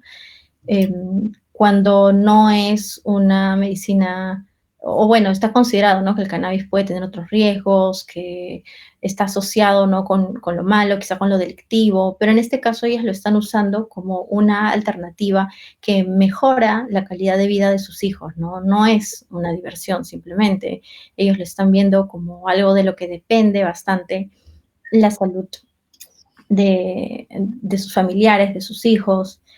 Y bueno, estas son un poco las historias que quería compartirles hoy día. Ok. Leslie, un favor, ¿podrías volver a pasar las fotos de la olla común rapidito? Me dicen que hay algunas que perdimos por el tema de la conexión. Sí, sí, ahí está, ¿la ven? Lánzalas y para que las personas que te están escuchando y te han visto puedan volver a ver esa historia. Sí. Ahí lo puedes ver, Melissa, si me puedes confirmar. A ver, voy a ver. Sí, sí se puede ver. Sí, ya. Bueno, les comentaba este caso de Roseana, si me escucharon, ¿no? De educación, ¿no? Silvia, ¿no? Igual, despertarse desde temprano, todo por una forma de combatir esta necesidad, pero a la vez de ellas mismas, ¿no? De reivindicarse y ellas que sepan, ¿no? Que también hay un más allá de la pandemia y hay otras situaciones y otras enfermedades que rodean todo este contexto, además. Creo que esa es la última. Estos temas que has mostrado, ¿tú los has propuesto como freelance o son temas que te encargaron? No, uno de los temas yo lo propuse, que es este de las ollas comunes y la mujer, ¿no? Como te digo, al ver esa necesidad, ¿no? Al ver cómo estaban abordando además los diversos medios, los chicos también que están participando aquí en la mesa lo han visto, ¿no? Cara a cara. Y yo creo que en este caso yo lo propuse por un tema de también mujer y yo sentir esa carga, pero al ver que hay otras mujeres, ¿no? Que están pasando lo mismo, que están teniendo una situación incluso más difícil, al ver cómo estas responsabilidades se han aumentado, ¿no? En pandemia, o sea, hay cifras que lo respaldan además, que 3 veces más es la carga de la mujer que la del hombre en estos últimos meses. Entonces, no es una cuestión de decir simplemente que están en sus hogares o están, o es porque ellas no tienen empleo, ¿no? Sino que en realidad hay un trabajo y un desgaste además físico y mental detrás de todo ello, ¿no? La otra historia sí fue una asignación que yo tenía desde justo antes de la pandemia, así que ha sido un acompañamiento antes, como que se postergó un poco por el inicio, pero después se retomó, ¿no? Para ver cómo están estas mujeres. Muchas gracias, Leslie.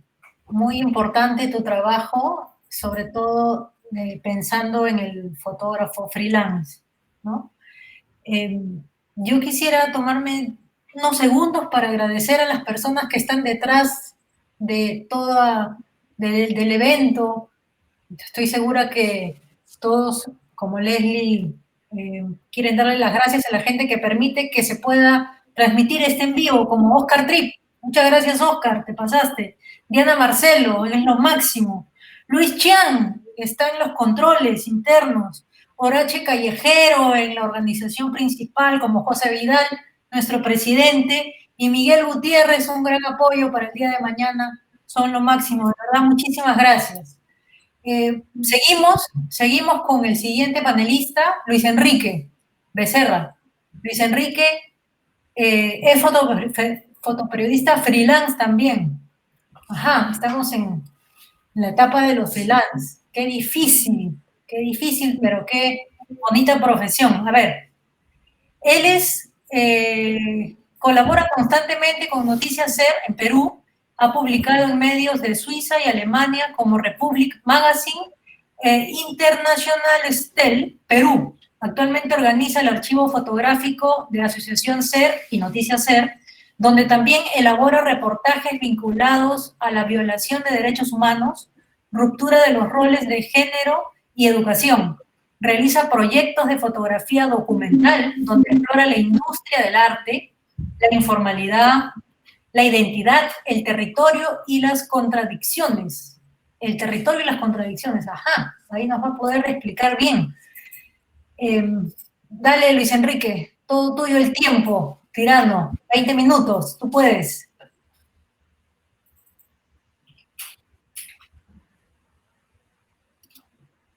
Colegas, ¿no? Sus grandes trabajos de verdad con Leslie, con Ángela, con Anthony.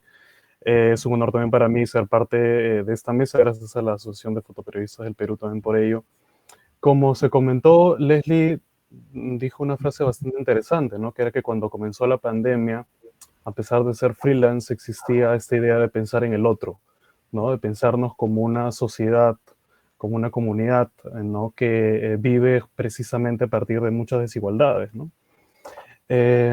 Y si bien este fue un reto profesional, precisamente porque el fotoperiodismo nos acerca a la condición humana, a la vez, justamente como la realidad que presenta contradicciones, significó también para mí, y creo que para todos los fotoperiodistas y periodistas que están enfrentando las coberturas durante esta pandemia, un honor de poder mirar a los ojos y de compartir con todas las maravillosas personas con las que hemos podido compartir durante las coberturas. Voy a presentar 5 historias. Estas 5 historias están atravesadas por la migración y por la búsqueda del desarrollo, ¿sí? Y también precisamente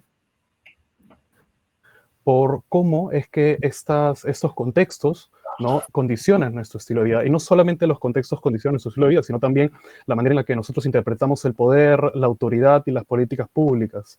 Asimismo, estas coberturas parten de una curiosidad también por entender cómo es que las distintas cosmovisiones, tanto las andinas, las amazónicas, que existen en nuestro país, han sido muy poco o casi nunca consideradas por el Estado, por las políticas públicas, precisamente para enfrentar el virus, o al menos para establecer puentes de diálogo. Esta idea, evidentemente, me ha perseguido durante cada una de las coberturas, durante la planificación de cada una de ellas, precisamente porque desde los medios de comunicación y desde el Estado se empezó a culpar al ciudadano, como si el ciudadano, como si cada uno de los que vivimos en este país estuviéramos aislados de un contexto. Y bueno, partiendo de esta pequeña descripción, me gustaría empezar con la primera historia. Voy a compartir la pantalla.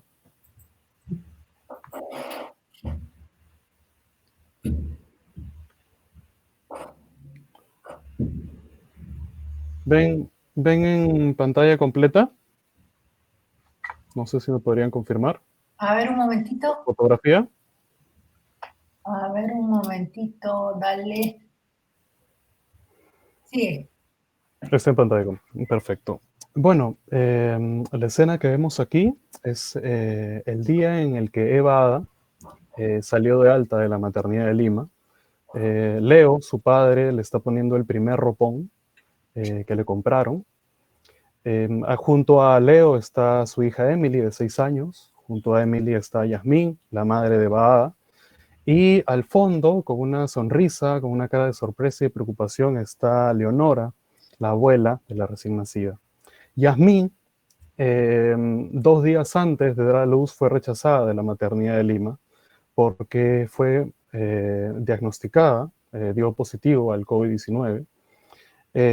Y en la maternidad de Lima le dijeron que no había ningún espacio.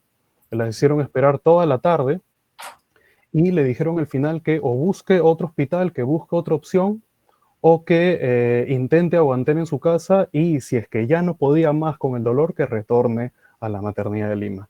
Yasmín regresó a su casa y se quedó junto a Leonardo, a su madre y a una partera en la comunidad de Cantagallo, esperando a poder dar a luz. Sin embargo, los dolores continuaron durante todo ese día, el día siguiente, y luego de 2 días, cuando Yasmín ya no podía más, entró por emergencia a la maternidad de Lima para dar a luz. Ella da a luz el 19 de julio y el día siguiente, felizmente, su hija está sana y es dada de alta. Esta situación también del embarazo durante la pandemia ha sido bastante recurrente. Muchas mujeres que daban positivo a COVID-19 eran regresadas a sus hogares porque precisamente no existían protocolos ni espacios. Tal vez no existían las condiciones logísticas en los mismos hospitales, ¿no? Pero hubieron muchos problemas vinculados a los embarazos durante toda esta pandemia. Otra situación a analizar o a pensar en esta fotografía también es lo que sucede con Leonardo. Leonardo es un migrante amazónico de la comunidad de San Francisco en Pucallpa. Él llegó muy joven aquí a la ciudad de Lima. Y bueno, estuvo haciendo distintos cachuelos. Él trabajó en ventas de lentes, de ropa. Y durante la pandemia se quedó sin trabajo. Nunca tuvo un trabajo estable. Durante la pandemia encontró algunos cachuelos, ¿no? Como desinfectar algunos locales de la avenida Bancay, como delivery. Sin embargo, esta situación, ¿no?, lo introdujo, así como introduce a muchos peruanos en el abuso laboral, ¿no?, a causa de la necesidad, ¿no?, y el abuso de los empleadores en realidad de generar un trato informal, ¿no?, sin contratos, sin seguros, sin horarios fijos, sin capacidad de ahorrar. Definitivamente, Leonardo, bueno, durante la pandemia intentaba tener todo trabajo posible, ¿no?, para poder enfrentar el nacimiento de su hija.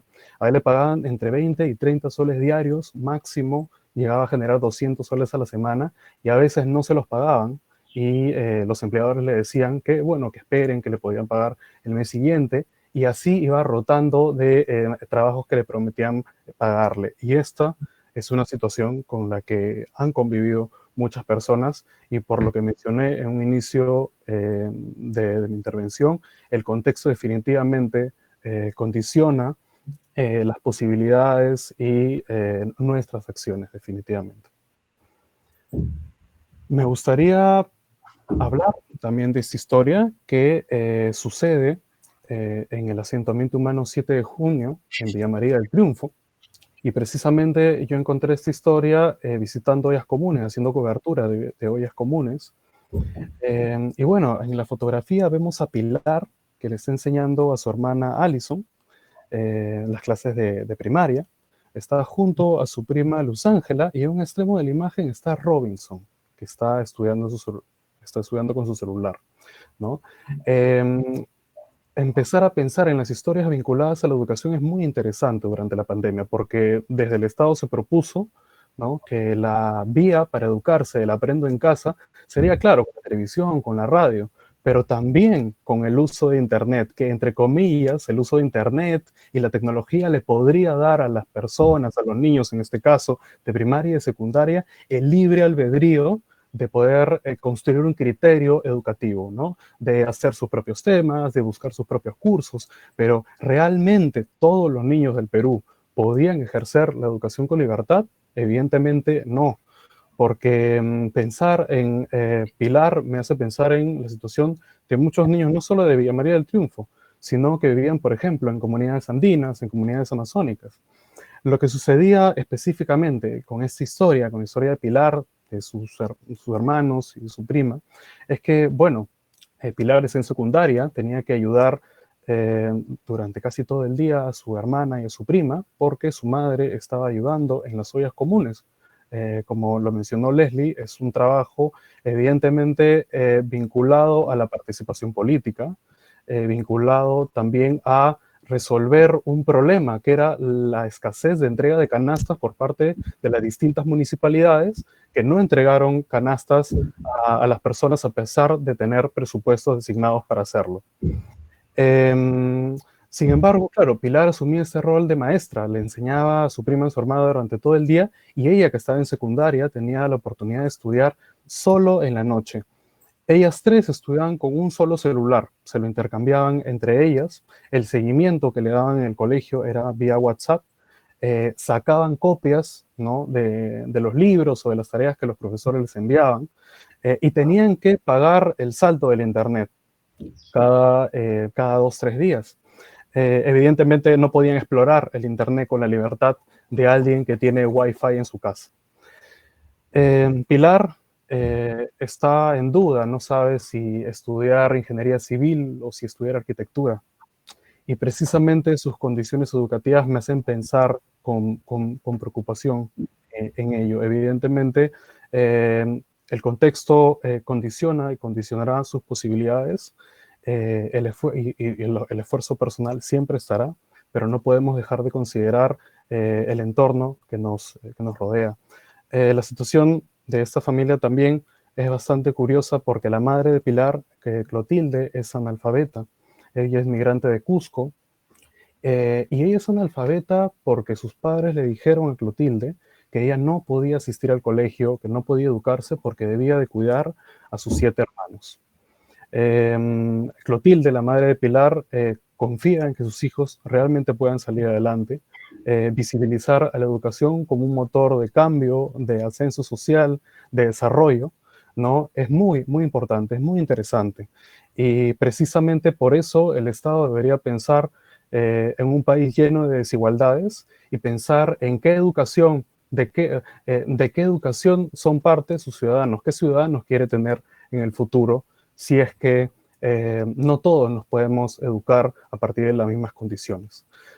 Pilar ayuda a su mamá a firmar, a leer cartas, y al final es una convivencia vinculada también con la lucha, así como muchas familias. En esta imagen vemos a Caroli Bautista, de 18 años. Caroli es cineasta, está junto a su hijo Lucas. A su costado está Delia, la madre de Caroli, sujetando a su hijo Leo. Caroli representa a las miles de familias que se separan. Ella está yendo a Pucallpa a dejar a su hijo Lucas en la casa de sus suegros. Evidentemente ella va a dejar a su hijo porque quiere retornar a la ciudad para trabajar, para ahorrar, para mejorar las condiciones de vida de su hogar. Caroli vive en la comunidad de Cantagallo, y precisamente en una conversación con ella me contó algo, ¿no? Que es que a veces ella escuchó cuando era niña un reportaje en la televisión y comentarios de personas que decían que las casas de la comunidad de Cantagallo eran intentos de hogares, intentos de casas, ¿no? Ella lo que me respondió fue que estos no son intentos de casas, estas son nuestras casas, porque nosotros las construimos con nuestras propias manos. Y es tan digna y es tan acogedora y es tan valiosa una casa construida con nuestras propias manos como una casa construida con concreto. Y precisamente es esta historia, son estas experiencias, son estas conversaciones las que me hacen pensar en cuestionar esta idea de normalidad, ¿no? Una persona que siempre ha crecido con agua potable, con un water, con un caño, ¿no? Con electricidad, con internet, con un cuarto propio, con un celular, con una laptop, va a pensar que eso es lo normal. Y evidentemente existen distintos contextos y distintas luchas con las que cada uno de los ciudadanos tiene que tiene que enfrentarse al final. Y existe dignidad, evidentemente, en cada una de las personas y en cada una de sus luchas. Me gustaría también presentar esta historia en la que está Luciano Porcel con su guitarra. Luciano está junto a su hijo Luis Ángel, de 11 años. Luciano es de Cusco, es de la provincia de Canas. Él aprendió a tocar el requinto desde muy chico, compartiendo con sus primos, compartiendo con sus hermanos, con su familia. Y él migró a la ciudad de Lima también desde muy joven. Él estuvo trabajando en construcción civil. Y cuando comenzó la pandemia, se quedó evidentemente sin el trabajo de construcción civil, pero hace mucho tiempo también compartía su tiempo en la construcción civil saliendo a carrear, como dice él, ¿no? Saliendo a hacer música a los carros junto a su esposa. Cuando comenzó la pandemia, su esposa fue diagnosticada de un cáncer y él, y evidentemente era vulnerable y no podía exponerse, ya no podía salir a los carros para cantar. Y tuvo la idea, bueno, su hijo Luis Ángel en realidad le propuso un día salir a cantar porque siempre había visto a su padre con un instrumento y cantando en la casa. Ellos juntos empezaron a salir a las calles al mediodía, a las 5 de la tarde, cuando ellos intentaban buscar un carro lleno de gente para poder tener un ingreso. Luis Ángel quiere vincularse a la música y definitivamente su historia, la historia de ellos dos, padre e hijo de familias, está muy vinculada a los trabajadores ambulantes que también viven en condiciones de informalidad, que luchan, ¿no? con la informalidad y también con el trato, con la manera en la que desde los medios de comunicación y desde la ciudadanía se ha hablado acerca de los trabajadores ambulantes o de los trabajadores que trabajan en un contexto de informalidad, categorizándolos o catalogándolos como los culpables, como los inconscientes, ¿no? Como si realmente todos los peruanos tuvieran un sueldo fijo, tuvieran una cuenta en el banco y no estarían obligados a vivir del día a día. Hay una gran cantidad de peruanos que viven en la informalidad, en el Perú aproximadamente un 70%, que evidentemente el trabajo diario es el sustento de ese mismo día. El día siguiente tienen que hacer lo mismo.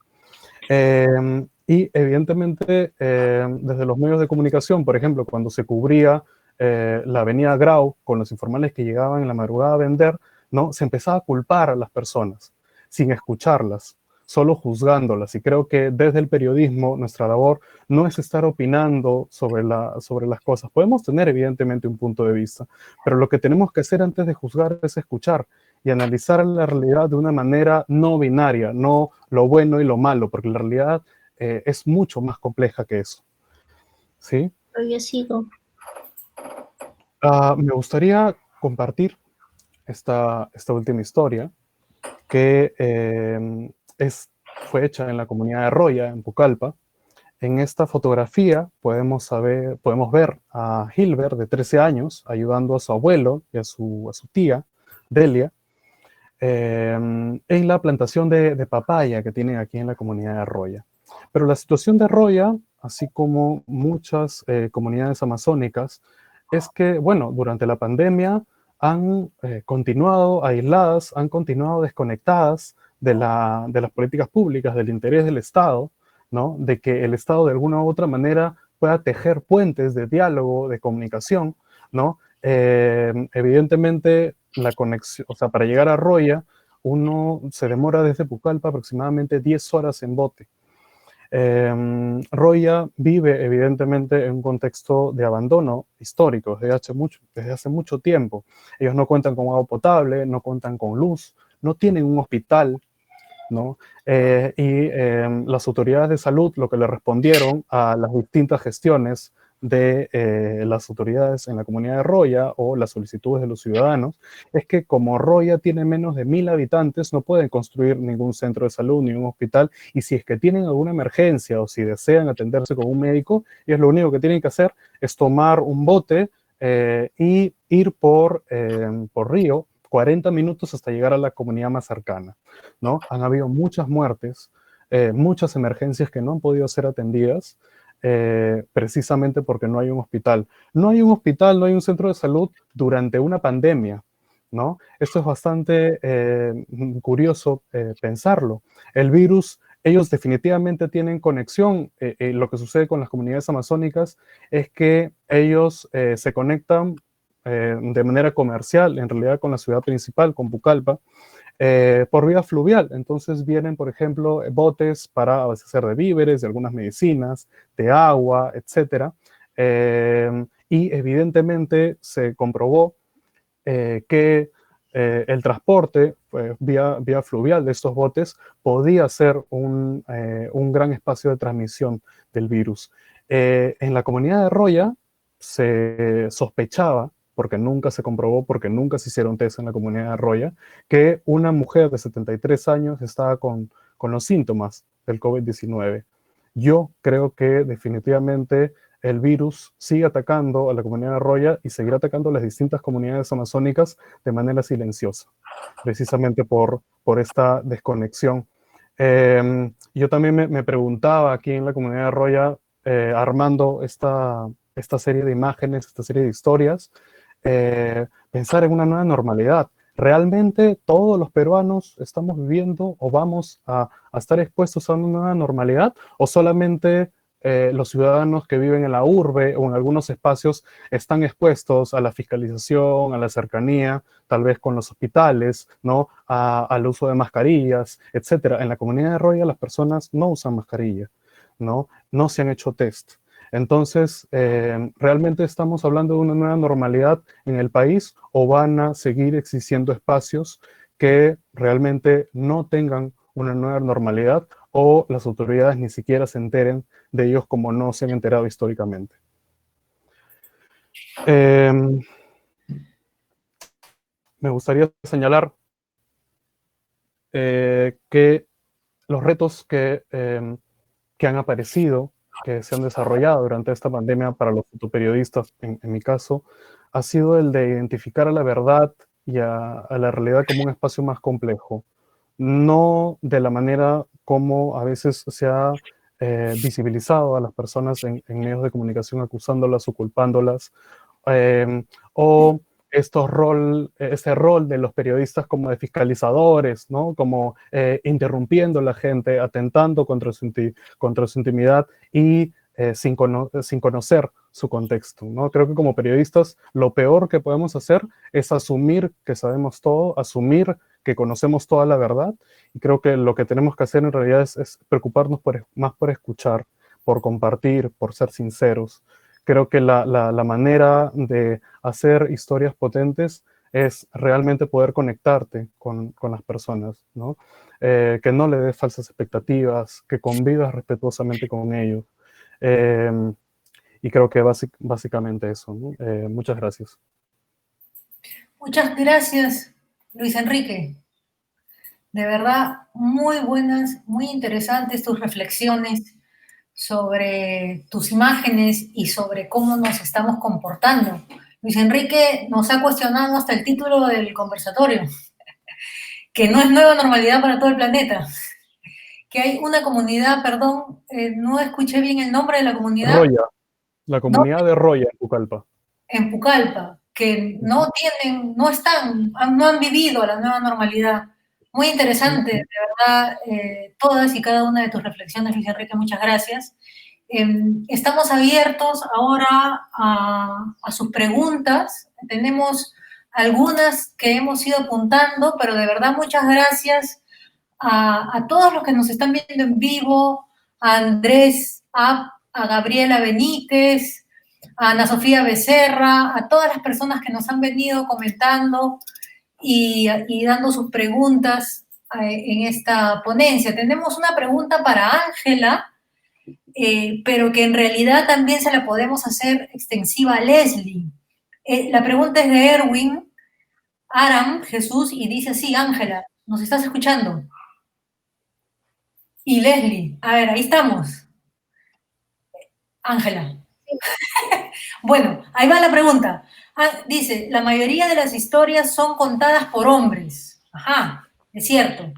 ¿Es difícil ser mujer cubriendo la noticia durante la pandemia? Bueno, empiezo yo y después Leslie estoy segura que va a tener que también dar un comentario. Bueno, desde el inicio el fotoperiodismo ha sido un género fotográfico que está liderado por hombres, los primeros referentes son hombres, y sí, casi todas las historias están contadas bajo los ojos de hombres, inclusive las historias que son acerca de mujeres, como protestas por el aborto, parto, cosas que tienen que ver enteramente con mujeres, están narradas por hombres. Y es algo que tiene que responder más a que el fotoperiodismo está muy ligado a la fuerza, y la fuerza está muy ligada a lo macho, a lo masculino. Entonces, muchos medios prefieren contratar hombres que mujeres por los estereotipos que existen, que las mujeres somos débiles, que no vamos a poder lidiar con ciertas situaciones, pero en realidad estos son más que estereotipos, y la falta de presencia de mujeres en prensa o en medios o haciendo fotodocumental no responde a un desinterés, sino a la desconfianza que existe en las personas encargadas de contratar y que nuestro trabajo sea más visible.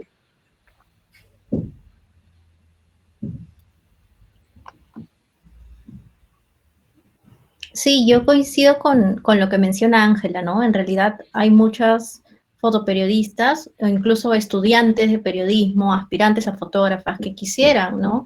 Tener un espacio en los medios, ¿no? Pero creo que ese es un limitante que viene desde las cabezas, ¿no? Desde cómo está estructurado esta situación de género y que a la vez representa un poder, ¿no? Y en general, antes de la pandemia, como dice Ángela, al menos en las coberturas diarias se podían ver muchos más hombres, ¿no? Ahora como estoy haciendo estos trabajos un poco más de manera documental o individual, quizá no que son donde hay grandes protestas, por ejemplo, ahora no, es difícil comparar la dinámica de hombres y mujeres, pero no significa que no se esté dando, ¿no? Yo creo que una de las cosas que las mujeres podrían hacer mientras, ¿no? Es seguir produciendo, buscar contar estas historias. Tenemos las redes, tenemos otras oportunidades, buscar quizá algunos aliados, medios que puedan rebotarlo, incluso entre nosotros, ¿no? Para poder generar así que se visibilicen estas historias, porque es muy difícil de la noche a la mañana cambiar ya estas estructuras. Y creo que y espero que progresivamente pueda darse en el tiempo, ¿no? Porque sí hay estos estigmas de que la mujer pueda ser débil, ¿no? Me ha tocado verlo al participar, por ejemplo, cubrir marchas, donde podía una quizá estar en riesgo, ¿no? Una y uno, ¿no? Que puedan hacerle algún daño, alguna bomba lacrimógena, no sé. Pero no significa por eso que una como mujer no tenga la capacidad de hacerlo, sino que hay que buscar, creo que esos espacios igual para ser escuchadas.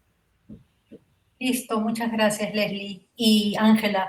La última pregunta, estamos contra el tiempo. Yo sugeriría la responda rápidamente Anthony y Luis Enrique. Dice así, de José Olivo, muy buenos ponentes y excelente material que han mostrado. Una consulta, dadas las experiencias, ¿qué sugerencias darían para aquellos que quisieran incursionar en este campo? Y de nuevo reitero sus felicitaciones, chicos, que en realidad les diré que todos los comentarios les han dado muchas felicitaciones a cada uno de ustedes. A ver, los escuchamos. Gracias. Luis Enrique, si quieres comienzas tú. Ay, hermano. Bueno, incursionar en la imagen. Primero, un consejo, la cámara no es lo más importante. Uno puede empezar con un celular, uno puede empezar a hacer fotos hasta con una caja de cartón, en este caso con un celular, tal vez que es lo que podríamos tener más a la mano. Después, pensar en que tenemos que ser sinceros, pensar en que definitivamente la foto, la parte estética de la imagen no es lo más importante. Lo más importante de una fotografía creo que es la historia que está detrás, la manera en la que tú puedes tejer redes, la manera en la que tú puedes crear lazos con las personas a las que fotografías. Ser sincero también con los temas que te interesan. Escribir mucho, leer mucho, porque en realidad lo que influencia la fotografía no está necesariamente o exclusivamente vinculado a la fotografía. Lo que influencia la fotografía o el trabajo de autor es absolutamente todo, la política, las lecturas, las películas, tus experiencias personales, tu pasado, etc. Y la manera en la que tú quieres, tal vez, no necesariamente impactar, pero sí contar o difundir, qué es lo que quieres contar, qué es lo que quieres transmitir, cuál va a ser tu intención. No solamente pensar en la fotografía como un mero registro, sino más pensar en la fotografía como un discurso. Bueno, para las personas que quieren incursionar en el fotoperiodismo, de hecho, estamos viviendo tiempos muy difíciles, lo cual para mí, bueno, muchas personas dicen no, que no es el momento, pero yo creo que el momento es ahora. Tenemos diferentes plataformas muy potentes que vienen a ser pues, el Instagram, el Facebook, todas las redes sociales que puedan aplicarse y sobre todo las ganas, ¿no? Yo creo que el mercado del fotoperiodista es muy limitado, pero bueno, no es imposible, o sea, todos podemos aplicar por acá, aplicar por allá, y alguien en algún momento verá nuestro trabajo, enviará concursos, de pronto no ganemos, pero puede ser que algún editor lo vea, y yo creo que eso de por sí ya es bastante. Y estar ahí, si nos queremos dedicar a este trabajo, de verdad, sinceramente, se los digo a todos, es que hay que trabajar duro, ¿no? Estar ahí constantemente. De pronto, yo, bueno, se lo digo como personalmente, yo trabajo en un diario, pero también realizo mis proyectos personales, ¿no? Siempre estoy ahí realizando mis proyectos personales para no caer en la monotonía del trabajo, ¿no? Entonces, solo las ganas, como dice Luis Enrique, obviamente la cámara no hace el fotógrafo y nada, a por todas. Gracias, muchas gracias. Lamentablemente el tiempo ha sido muy corto, hemos tenido a 4 excelentes periodistas y además amigos, un recién papá, Ángela que está por todo lo alto con sus fotos en el extranjero, lo mismo que Leslie, lo mismo que Anthony, que Luis Enrique. De verdad que no quisiera irme sin terminar de agradecer, antes me olvidé a los que están detrás de este en vivo, también está el gran fotógrafo Marcos Garro colaborando con esto, y Flor Ruiz, que además de excelente fotógrafa, es una excelente colaboradora en la organización de este evento. Hemos tenido y tenemos, señores, profesionales, sensibles, artistas y periodistas. Hemos visto 4 testimonios desde diferentes ángulos, desde diferentes vivencias. Increíble, la verdad que una labor muy, muy emotiva. Anthony casi me ha hecho llorar con esa experiencia de la gente. De verdad que cubrir la realidad antes de la pandemia era terrible, ahora con la pandemia es muy, muy duro. Muchas gracias a todos. Quisiera agradecer también a las personas que nos han estado viendo en el en vivo. Hay muchísimas personas. A Nadia Raín. Nadia ha quedado encantada con tu trabajo, Luis Enrique Becerra, por si acaso. Muchas gracias.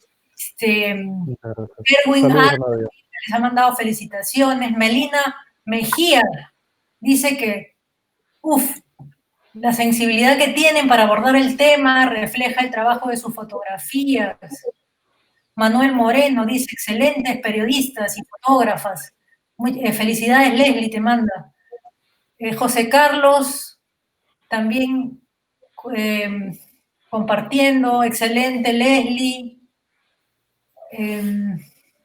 Hay muchos comentarios, muchas gracias a todos los que nos han visto, y también, obviamente, a la página de la Asociación de Fotoperiodistas del Perú, la AFPP, y a nuestros medios colaboradores como la Asociación Nacional de Fotoperiodistas. Ahí me voy ahorita a un conversatorio. Luego a Runafoto, El Ojo Está en la Cabeza, a Hatun Ñacay, a Perú Street Photography. Muchas gracias a todos nuestros colaboradores, y por favor, a las 5:30 sigue Flor Ruiz moderando una mesa espectacular de regiones, de fotógrafos, periodistas excelentes de regiones. No se muevan, si se mueven, vayan por un café y regresen a nuestra siguiente ponencia. Muchísimas gracias, mis estimados amigos. De nuevo, Ángela Ponce, Leslie Moreno, Luis Enrique Becerra y Anthony Niño de Guzmán. Muchísimas gracias por compartir sus experiencias. Y sigan con buena luz. Muchas gracias, un fuerte abrazo a todos y todas. Gracias igualmente, un abrazo para todos. Gracias. Gracias igual.